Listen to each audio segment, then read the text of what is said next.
양쪽에서 등치 큰 남자 둘이서 네. 들고 내다 놓을 것 그러니까 같은데. 이제 뭐 이제 그러니까 막 덤비죠. 네. 이제 그러다 보면은 저는 방어할 수밖에 없고, 그러니까 방어를 하다 보면은 팔이 잘 부러져요. 저쪽에 이제 팔이 부러지면은 그때는 이제 폭력을 뭐 경찰에 신고하고 이런 경우도 자꾸 생기죠. 근데 뭐 저쪽은 전과 뭐 폭력 전과 사범이고 저는 그냥 평범한 일반인이고 또 저쪽은 뭐 키가 뭐 190에 120kg인데 저는 뭐 작잖아요.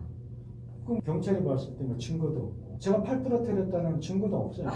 제가 또 일부러 팔 부러뜨린 것도 아니고 방어하는 과정에서 그냥 팔이 부러진 거지. 그러니까 그냥 법적으로 해도 뭐 어떻게 답이 없죠.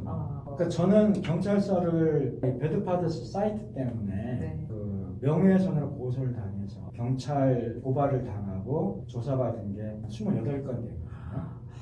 고소고발만. 예. 근데 제가 폭력을 휘두르지 않았는데 네. 폭력을 휘둘렀다고 이렇게 뭐 해서 경찰서 간 건 더 많아요. 근데 저는 전과가 하나도 없습니다.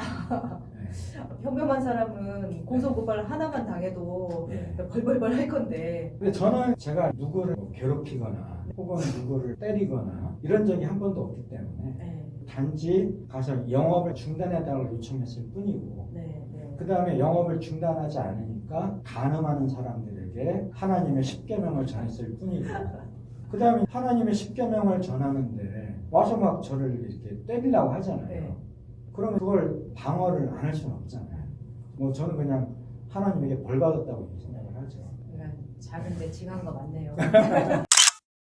지금 우리나라는 아직 한참 더 가야 되지만 선진국에서는 양육비 지급 정책이 좀 어떻게 진행이 돼요? 현재 OECD 국가들 중에서요. 양육비 미지급을 아동학대로 간주하지 않는 나라는 대한민국이 유일합니다. 그 여러 나라 중에서 우리나라가 예, 유일해요? OECD 모든 국가들이 네. 양육비 미지급을 갖다 아동학대로 처벌을 해요.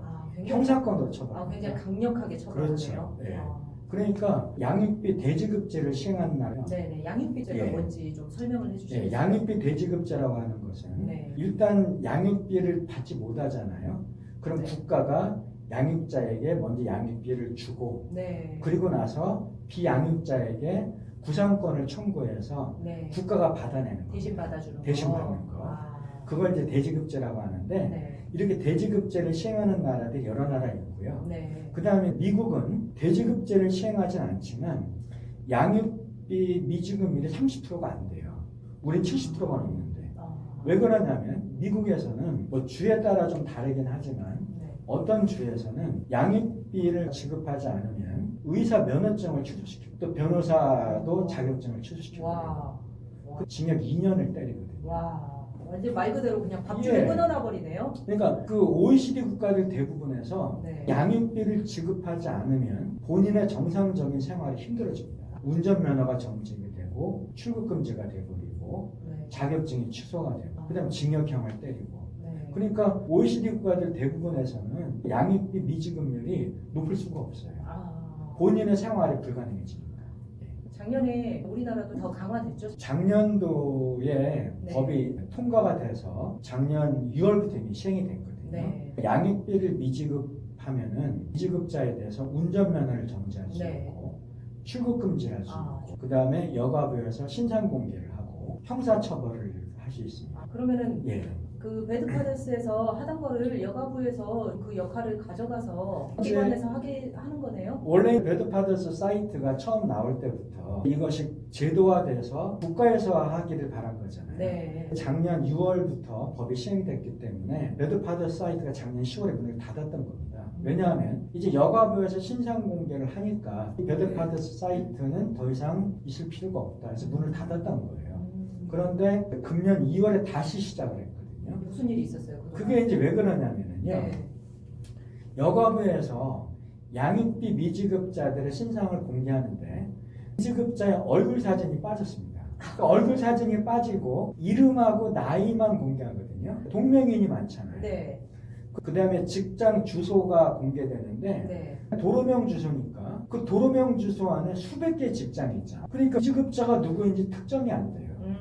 그럼 신상 공개라고 하는 것이 전혀 실효성이 없어져 버렸잖아요. 네. 그래서 어쩔 수 없이 생겨난 거고요. 그 다음 또 두 번째 이유가 있거든요. 네. 현재 양육비 미지급자들이 위장전입을 해버리잖아요. 네. 그러면은 소송이 진행이 안 되잖아요. 네. 그런데 이 네 가지 처벌이 가능하려면 양육자들이 감치 판결을 받아요. 감치 판결을 받아야지만 처벌이 가능하거든요. 감치라는 게 우선 양육비를 주라고 법원에서 판결했는데 네. 안 주잖아요. 네. 그러면 양육비 이행명령을 소송을 해야 돼요. 네. 그런데 이행명령을 소송해서 판결을 받았는데 또 안 줘요. 네. 그러면은 그때 양육비 감치명령 소송을 하거든요. 몇 번 안 줬을 때 그러니까 이제 양육비 이행명령 소송을 해서 판결을 받았는데도 네. 3개월 이상 안 줘요. 그럼 그때 감치명령 소송. 감치라는 게 감옥에 집어넣는 거죠? 그렇죠. 여기까지. 그런데 이렇게 하려고 하면 2년 이상 걸려요. 이렇게 판결을 받아야지만 처벌이 가능해요. 그런데 위장전입을 해버리잖아요. 네. 그럼 감치 판결이 안 나와요.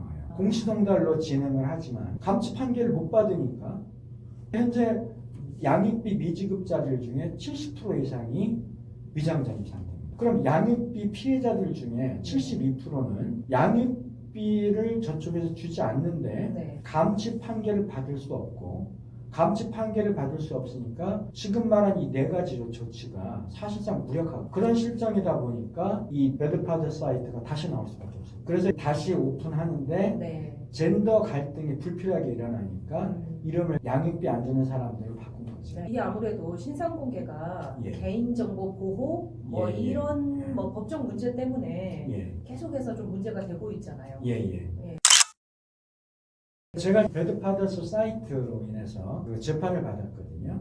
네. 근데 1심 재판에서는 무죄 판결을 받았고 그다음 2심 재판에서는 벌금 100만 원의 선고유예를 받았습니다. 그래서 지금 3심 대법원에 가 있고 근데 네. 하는 부분은 아이의 생존권이잖아요. 네. 그래서 아이의 생존권이 우선이냐 아니면 네. 양육비를 주지 않은 그 무책임한 부모들도 인권이 있으니 명예가 있으니 네. 그 사람들의 개인적인 명예가 중요하다 이렇게 생각될 수 있잖아요. 네. 두 가지가 충돌하잖아요. 네. 그럼 어느 것이 우선이냐 네. 이 부분에서 아동의 생존권이 더 우선이라고 하면은 이게 공익이기 때문에 네. 무죄 판결이 나오는 거고 아니다 개인적인 부모의 무책임해도 부모의 개인적인 명예가 아동의 생존권보다 더 중요하다 라고 하면 이건 공익이 아니라 비방이니까 네. 어느 시각에서 보냐에 따라서 판결이 달라질 수밖에 없는 근데 거죠. 지금 2심에서 일단 벌금 맞으시고 2심에서는 재판부가 네. 공익에 대해서 상당히 인정을 해준 거죠. 일단 벌금 맞았다고 죄가 있다는 게 아니고요. 유죄인 건 맞으나 네. 처벌은 안 한다는 거죠. 아. 그러니까 제가 2년 동안 범죄만 저지르지 않으면 네. 벌금 100만 원이 없어져 버려요. 그냥. 아, 네. 그러니까 2심 재판부는 네. 말하자면은 이게 유죄인 건 맞으나 그러나 처벌하진 않겠다. 네. 이렇게 판결한 거거든요. 대표님 2년 예. 동안 조심하세요. 그런데 이거를 이제 개인적으로는 보면은 네. 제가 어떤 처벌도 받지 않는 거잖아요. 그런데 이게 법적으로 어떤 문제가 생기냐면 모든 양육자들이 자 본인이 피해를 받잖아요. 네. 그 미투 운동처럼 본인이 양육비 미지급 피해 사실을 알렸을 때 네. 저쪽에서 고소하면 명예훼손이 돼요. 그죠? 이거는 공익인데. 네, 그래서 그런 부분의 문제 때문에 3심 재판을 간 겁니다. 대법원 그 판결을 다시 받아보는 거죠.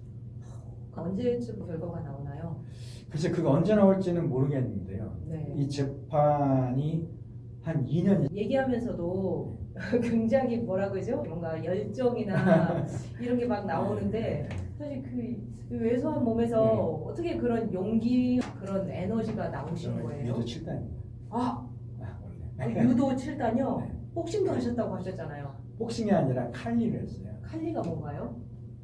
필리핀 전통 무술이거든요. 원빈 어제 아저씨 보셨죠? 아니요, 안 봤어요. 짧은 칼을 써요. 네. 필리핀에서 칼리를 했고 아. 여기 한국에서 유도를 했고 그래서 자기보다 몇 배 무거운 사람들도 넘길 수가 있는 거네요. 네. 아, 어쨌든 그 몸에 대한 자신감도 있으시고, 근데도 네. 몸만 좋아가지고 안 되잖아요. 네. 깍이라는 게 있어야 되잖아요. 그런 게 근데 어디에서 이제 나오시는 거예요? 그냥 자유롭게 살아요. 그래서 아. 뭐 하다 보면 뭐 저도 맞죠. 왜냐하면 어쨌든 다툼이 벌어지면 뭐 영화에서는 주인공 한 대도 안 맞고 혼자만 다 때리지만 실제는 안 그렇잖아요. 네. 근데 그러다 이제 나이 들면서 그런 상황 뭐 하면 좀 스트레스 받고 하는데 네. 그냥 자유롭게 생각합니다. 그냥 살다 보면 이런 일 저런 일 다 있다. 총 맞을 수도 있겠다. 있다. 그냥 마음을 비우셨네요. 예. 네, 마음을 비우셔서 두려움이 없는 거죠. 제가 뭐 고급스럽게 살아오지도 않았고 네. 세상에 뭐 기여한 바도 없고 제가 꼭 이 세상에 필요한 존재도 아니고 그러니까 그냥 자유롭게 왔다가 자유롭게 갈 수 있다 이런 생각을 하거든요. 그동안 저기 배드파더스 사이트 통해서 900가정이나 양육비 해결해 주셨는데 그렇게 가시면 안 되죠.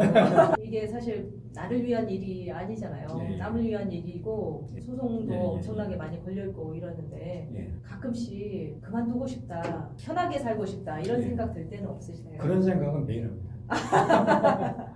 제가 한 10년 전에 일을 시작했는데 네. 중간에 때려칠까 하는 마음을 거의 수십 번, 수백 번 먹어도 그만해야겠다. 안 그런다고 하면 거짓말이죠, 진짜. 근데 실제로 그만하겠다 결심을 한 적이 많아요. 근데 뭐가 그렇게 계속해서 대표님한테 일을 하도록 만드는 거예요? 아이들이 네. 그 굶는 거를 이제 필리핀에서 네. 많이 봤거든요. 그러니까 이제 그만둬야지 하고 결심했다가도 또 애들 굶는 거 보면은 마음이 바뀌고 결국은 이제 그런 것 때문에 하는 것 같아요. 근데 네. 그거는 이제 제가 아니더라도 다른 사람도 필리핀에 와서 애들 굶는 거 보면은 네. 저처럼 할 것 같아요. 또 조만간 다시 돌아가실 계획이 있으신가요? 그러니까 이제 재판이 끝나고 네. 코로나가 멈춰지면은 필리핀으로 다시 돌아가요. 그러니까 아. 제가 거주하는 곳이 필리핀이니까 원래. 다시 또 그 조폭들하고 싸우고 그 활동 무대로 돌아가신다는 말씀이세요?